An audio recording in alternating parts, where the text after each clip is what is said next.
before. It's just like it's a. I'm it's a gonna step out of really the call now. logistical, I gotta go do something. hurdle. Yeah, and I think the thing there is like. So we're not playing Mecha Chameleon? and No, people that's what I'm who can doing. support us. So like bring that vision. Okay, to life, perfect. is important. Yeah, but maybe I'm you gonna don't bounce need out now like 'cause I gotta such big get- events. You can do something more Alright. cozy, you know, Okay. like more pleasant for Yeah. small crowds. Goodbye. And that doesn't need so many resources. So Yeah. yeah, Yeah. it's just being a little bit less ambitious, Where'd but also Shane has go, a lot of chat? effect Yeah. to do it in a lot of Yeah, I places. agree. So, And I think yeah. is equally important. It has its place. Yeah. You know, there's being in the crowd in the world finals, Yeah. you know, when you see that incredible match, but there's also like, you know, I get to know you better. Yeah, kind of exactly. it's maybe easier to make friends in Yeah. that Yeah. context. So I think that comes back to like something we talked about with Tom earlier was like the social element in Clash Royale overall. And I think that like ties into like the social dynamic of Clash Royale. And like back in the day, it felt like a pillar of the game, like being part of the Clash It Royale. like, was being a part of this magical. community. It really And I feel was, like over chat. time, that feels like that Was community anyone there in like- 2016? like, almost disappeared in That a way, was like, the cohesiveness, the like, peak of like the your socialness that camaraderie, Shane like is part of trying to something. describe. And I think that comes back to like just making. But you social can't just have it the same because that's an outdated concept in 2026, you know? across the world. Yeah, that's why. Sandy, it was you were something there like for it that? seems Heck like yeah. It's been forgotten for a few Yeah. years. Yeah. And it's great to see that it's getting more attention now. Yeah. And I just hope that it gets like a long-term Yeah. support. Yeah. You know? Like our intent in doing this, and also by making decisions to expand the team, right? It's like this will be something that stays and continues. This Yeah. isn't just like, oh, we're doing this for 2026, and then Yeah. Yeah, that's next right. year it's new priorities. Yeah. Competitive's not important. Yeah. You know, it's like no, we want to invest in this, and I think as well, if people can get around it at home as well, it just will justify Yeah, as well. Like when we put more and more and more into this. So if you see things coming up, please get involved. Go in and join all the creator tournaments that you see. Do all these things because yeah, it helps again. Like you know, give this a Yeah. long term. And also get feedback, like what's working, what do you like about these tournaments, what's like what could be better, kind of thing. Because it's like every iteration is the just, like, hero improving on the tournament? last one. And I think even now, like you look at After it, hero you look at the last releases? video Oh, before that, I think man. we're already seeing more events happening and seeing more effort in that regard. So it's kind of good to see. Yeah. Yeah, I would also like to have like this live events maybe for like if, like new cards, new big updates are dropping. I remember like there was like a New touchdown cards came for these out, it was, new like, big stream events. For all the, big It is me, YouTubers, like, Morten. playing against each other. Morten This kind of Royale. stuff would be also really cool, like inviting some creators and they're doing like a tournament with like any new update, any new cards and stuff. Like Yeah. of course just here and there, when it's like a big update, and maybe just like invite some people for the crowd. So I think this would be already really cool, getting live streamed and stuff. Yeah, I think these are like just like small things which already would be really cool. Yeah. Yeah, I also think it would be kind of cool to have like a "can you beat me" type of thing as like a creator or a pro, like I would lose the very first battle. It's like, oh, I ran over, guys. Like Shane lost battle number 1. or like against Shane or a creator, where it's Yeah, like I you know, completely agree. It's like if you're a fan, that is not a moment you forget. Yeah. That is something you carry for the rest of your life. So yeah, I think Morton it's super cool. Mustache. yeah, at least for me, like playing against Chief Pat and those guys when the first time it ever happened, like I was just like, whoa, what the heck? And I took a screenshot of it, tagged him on Twitter. He got it. He's like, tag him, Oh, he was the What did you do, annoying bro? one. Bro. GG, little bro. GG. I But beat yeah, back in you. the day, that was kind of cool. Also, like one of my more successful video series, I actually played against people in real life. I was like, oh, if you can beat me, you get a prize. Yeah, yeah. Like stuff like that. I don't know if you guys would ever be open to doing that, but Oh, beating the team. or beating the team. Yeah. No, or like beating creators, like just like Yeah, Yeah, central to where they live, right? Like Yeah, so maybe yeah. some Chief people in Pat Canada, Rockets, Mark, you're Germany, OG. It's Yeah. more centric, having an event stationed around a specific creator in an area. Yeah. I think that could be pretty cool too. Or like I a creator agree. and like a dev team. I love when member Martin play together, speaks. 2v2. Or like a creator or We've seen some of 2v2. the TikToks we usually don't win. Scheiße. Creators are usually winning. Deutschland. Yeah, it's good. Yeah, I like that idea a lot. Yeah, wonderful. Anything Landjäger. else on the competitive front? Sir Morton. yeah. I think like CL right now is in a really good place. I really like the shift that like if you get like just the first stage, you already get like prize money. I think this is a really good change. That's what I kind of was like always complaining the last couple of years, Yeah. that you don't get rewarded. You just like you need to grind a lot, and you also need a bit of luck to actually get to the final stages. So you're spending so much time, and if you're like not doing it, you're not getting it, you Yeah. actually don't get anything. So you're not really feeling rewarded. So I think it's really nice that you also get like even like a smaller reward for actually like getting to the stage, which is already really hard. Yeah, definitely. Great. Well, I think that brings us to at least the end of our topics for today. And I'll reiterate what I say at the start of the episode, which is that, you know, this is a pilot. This is the first time we're sitting down, I guess, and having this kind of format of conversation. So thank you for being a part of it. Well, thanks for having us. It was a lot of fun. Pilot Thank you for having me episode. here. I'm glad Okay. you're asking us some tough questions Yep. too along the way. I think it's important that we tackle it. I think, you know, what I hope for out of all of this is that, you know, we have a bit more of a dialogue, and I think that we can kind of get to a shared understanding Yeah, of things. yeah, for and, sure. and this is just one step in the direction, but it's something that we want to do more and more and more of. So I think you need to let us know if you like this kind of format, if you want to see it again, how often you want to see it, instead of seeing us sit down and having these conversations with different people from the team, the kinds of questions that you're interested in as well, because I honestly feel like we could have a whole discussion about balance, the process of balance. Oh, yeah. And that will be an hour-and-a-half episode of Yeah. just talking through Yeah. like Yeah, balance balance. or new card design or all of these kinds of topics. So we've gone over quite a lot of ground today, but what I feel is just setting us up for even better conversations to come. So No, I think it's great. I think it's a great first step. Like the fact that this podcast even happened, I think is an example of like how things are going to be changing kind of going forward in terms of like the communication dialogue between creators and the team and the community, and just everyone being more open to having an open discussion. I think it's really like inspiring to see as a first step, and I'm really looking forward to like seeing it kind of hopefully continue going forward. and just like learning more about the Clash Royale like design process and like how they view things and just how they can implement and make the game better. Because I think at the end of the day, like we're all here because we're passionate about Clash Royale. The devs, the creators. That is valid. Everybody is so passionate, and like when the community speaks out, it's because they're passionate about the game. Like they want the best. But like when we have these conversations with the developers, like we feel the passion. Like they're so passionate about Clash Royale as well. Like they want the best for the game, and it's about finding like the common ground and like opening those lines of communication and realizing that hey, we're all on the same page here. We want the best for Clash Royale. Let's just try to like find the best path forward. Yeah, exactly. I think as creators, we get a lot of vision into what the team thinks and what the team wants. We see under the corporation, and a lot of players just see Supercell and they don't see the humans behind it.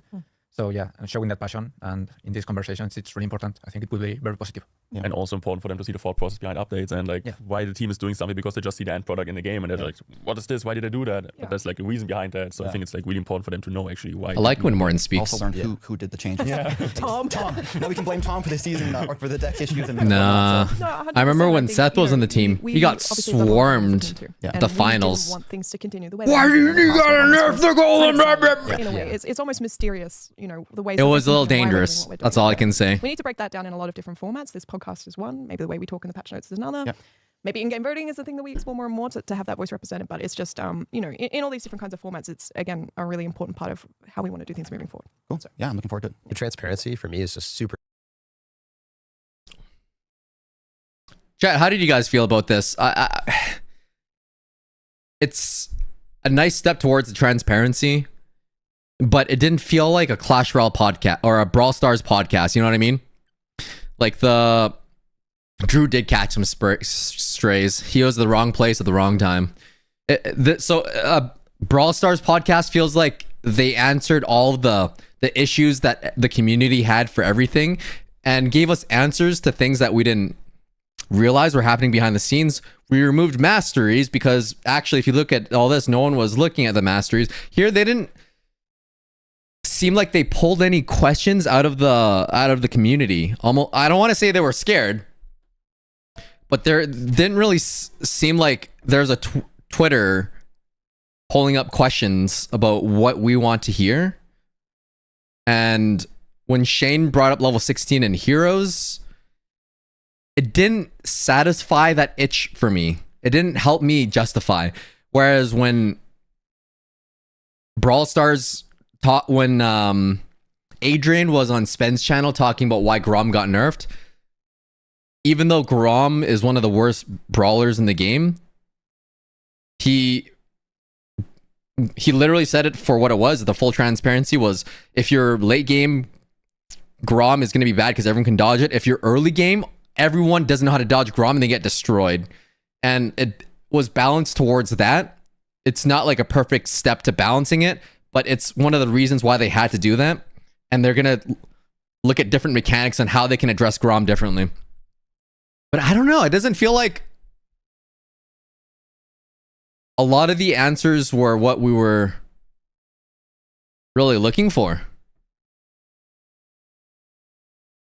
They didn't talk about Jinx. It's only been 9 minutes. People are still complaining.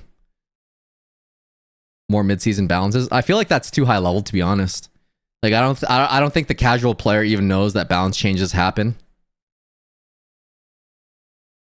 Let us try new cards, evos, and everything on a separate mode. You know what I've been saying for years is when they release a new evolution, it should be in an evolution only mode, like draft, or you build the evolution, and then they release it in 2 weeks after that. But with like community feedback. But that might be a little complicated. Surely there's a reason why they haven't done that. I make it sound so obvious, but there's probably not just technical issues, but balance issues, and also if you've already played it in there, then you're not going to want to buy it anymore. And if you don't want to buy it, that's at the end of the day, they are a company. They do need to make money, so that's all I can say. Was it good topics?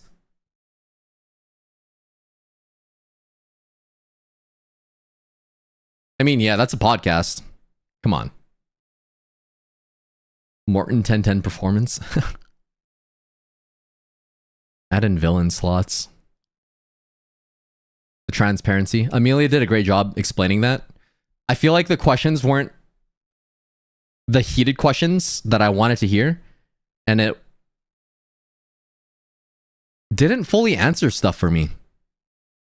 There were no real answers. Honestly, that's how I felt too. Can y'all see my algorithms all about Naruto right now? I've been watching a lot of Naruto stuff. Chat, I was gonna make a VOD out of this, but it doesn't feel like there's enough substance in this podcast because it was basically just Shane presenting everything, but it didn't have the things that we really wanted to hear.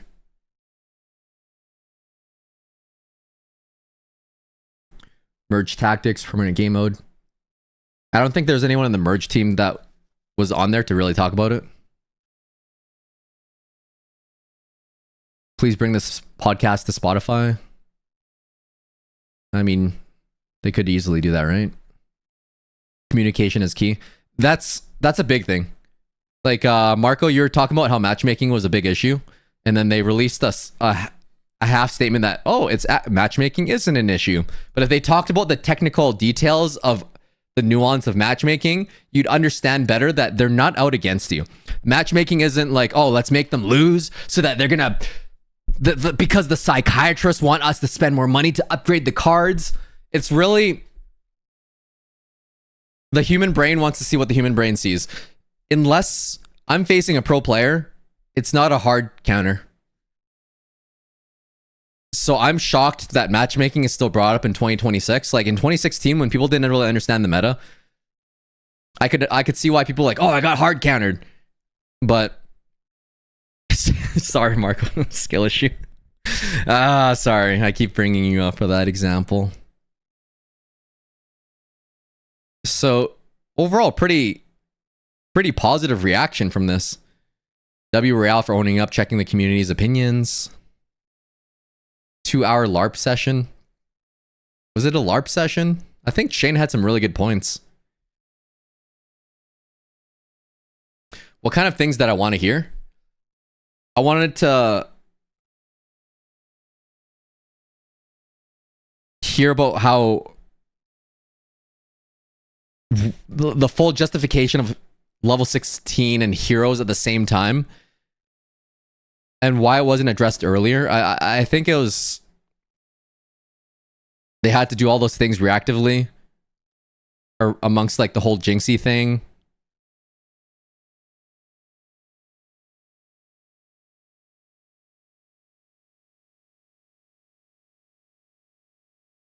When they talked about level 17 or level 16 and the future of that, it almost felt like we weren't really getting an answer for what the plans were for the next levels, and other than there's learnings from it. We learned a lot from it. What did you learn from it is what I want to know, you know?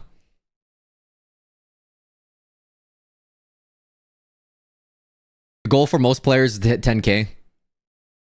They don't care about max out collections. Level 16 was not necessary, nor elite levels. I think the thought process is the people that did max out stopped playing. So they wanted to shift the needle for that. You learn to quit the game. That's a valid learning. Champions and heroes. Morton made a really good point that champions were overshadowed by the heroes. They should have just released... I sound like a broken record right now, but they should have just released evolutions. Like, there's still 60 evolutions to be made. It's almost like they're chasing the high of how great the champions were, which, in my opinion, misconstrues the data. Champions were not only great, but books were great because it empowered us and the entire community to progress for once. Like, holy crap, I can get a max out card with a book. And that's... Champions did good, but also it's because the books were so insanely powerful. Like, I don't think they understood how powerful books were. So the data did say champions were good, but the books were good. The books were genuinely so good. And they're chasing the high of the champion update, which was technically the book update in my opinion. And then they tried making champions, but heroes are extra steps, but heroes are harder to balance because champion, you have the little prince balanced with the ability. Heroes is here's a mini packet that's already balanced, potentially overpowered, and he has an ability to make him even stronger. So it's hard to balance a mini pack of hero versus little prince just holistically. I think they were chasing the wrong highs. That's what it was. That's all it was. It wasn't the champions that was great. It was the books. But even then, you don't see Brawl Stars adding buffies when they've only released 40 hypercharges. They should have released all the evolutions before even conceiving heroes. I think that was just really weird that they weren't even halfway done evolutions and they just launched all the heroes. Imagine Brawl Stars released level 12 and buffies a couple years ago before they even released half the hypercharges. That's how insane this is. If anyone plays Brawl Stars, you'd get how weird that really is. The system of getting shards for Evos is easy to monetize. Champions, you can't do that, but nobody's going to buy the whole card. Yeah, pretty much. Add troop skins. Yeah, Shane's onto something there.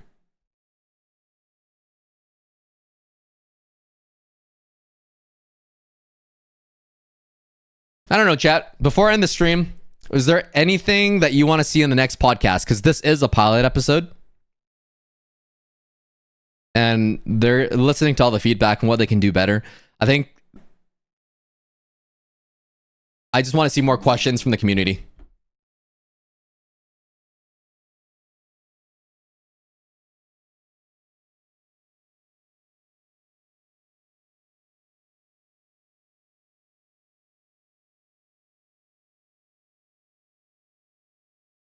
Star points and gem economy balancing. Maybe they just need to do a tweet and a Reddit post asking what people want answered, because I think that's what they do for Brawl Stars. And then Danny and Frank are just very good at explaining their decisions. I'm sure the royale decisions have a lot of thought behind it, but it didn't sound like it was articulated in the same way that Frank conveys why the things are done. Because I feel like for every Brawl Talk or it's time to explain Brawl podcast, everyone leaves happier. And I got a lot of DMs today how today was just Shane yapping about stuff. So I think this format has a lot of good opportunity. What you really want to see is new cards, but you get that's hard to make. Yeah. Talk about card concepts like Spirit Empress. That felt like a concept that was just left to die. Yeah. Oh, you know what would be crazy? You know what I would love to see? A podcast with just Jinxie. That would be the podcast of the century.